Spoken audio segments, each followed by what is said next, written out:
Simon commission Bharat को केबे आसीथिले 1928। Cripps mission Bharat को केबे आसीथिले 1942। डू और डाई माने कर बा मर बोलिबा स्लोगान किए देथिले महात्मा गांधी केउ आंदोलन सहित जड़ित भारत छाड़ आंदोलन। तापरे पूर्ण स्वराज रो प्रस्ताव कांग्रेस रो केउ अधिवेशन रे केबे हिथिला एटा देखो 1929।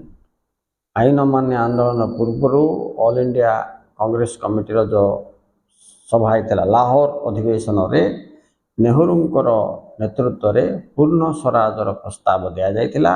तापर आरंभ होइथिला तमरो आईन अमान्य आंदोलन।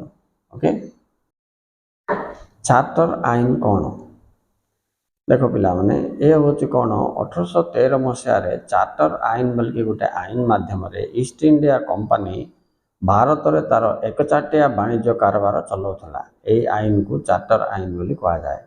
परवर्ती समय रे ए चार्टर आईन को उठे देला परे इंग्लैंड रे उत्पादन होबा सब द्रव्य बिना कटकणा रे भारत बाजार रे बिकाला। या को मुक्त वाणिज्य कहा जाए। मुक्त वाणिज्य नीति कौन बोली जदि हमको पचारला तो आम एमती लिखा 1813 मसीह रे चार्टर आईन जहाँ ईस्ट इंडिया कंपनी द्वारा प्रचलित थिला ताको रद्द कला परे इंग्लैंड रु भारत को द्रव्य बिना कटकणा रे प्रवाहित होई बिक्री होतबाटा को मुक्त वाणिज्य कहा जाए। मुक्त वाणिज्य नीति कहा जाए बोली मन रखिथिबो। तापरे भीतर बहिर प्रवाह कौन बोली कहले तो मन रखिबो 1757 रु 1857 ये 100 वर्ष रे भारत रु इंग्लैंड को धनर प्रवाह होइथिला किभली मुद्रा आकार रे श्रम आकार रे कंचा माल आकार रे विभिन्न रूप रे भीतर प्रवाह भारत रु इंग्लैंड को होइथिबाटा को भीतर बहिर प्रवाह बोली कहा जाउछ।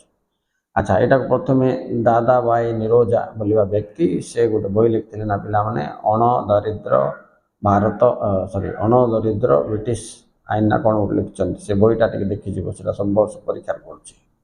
ओके, ये थिला भीतर बहिर प्रभाव। सुल्तान शासन समय रे विचार व्यवस्था को कौन कहा जाउथला दीवानी ई क्वाजी बोली कहा जाउ क्वाजा बोली कहा जाउ दीवानी ई क्वाजा मन रखता। ताकर ऑफिस जाक सब दीवानी बोली पद आस्तव पिला माने दीवानी ई लगिला परे कोटा मालिक होची कोटा क्वाजी होची कोटा वाजीर होची एमती होथो।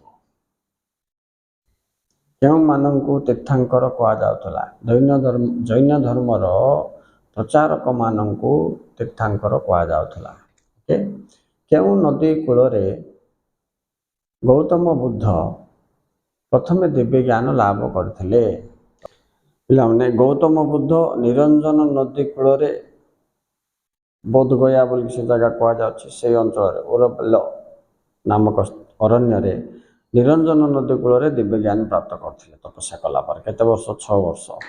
किंतु महावीर जैन होचंती से रुजुपालिका नदी कूल रे आंकर नदी होची निरंजन तांकर नदी होची रुजुपालिका कार जैनर से जिनसटा हम मन रखिबा अछि।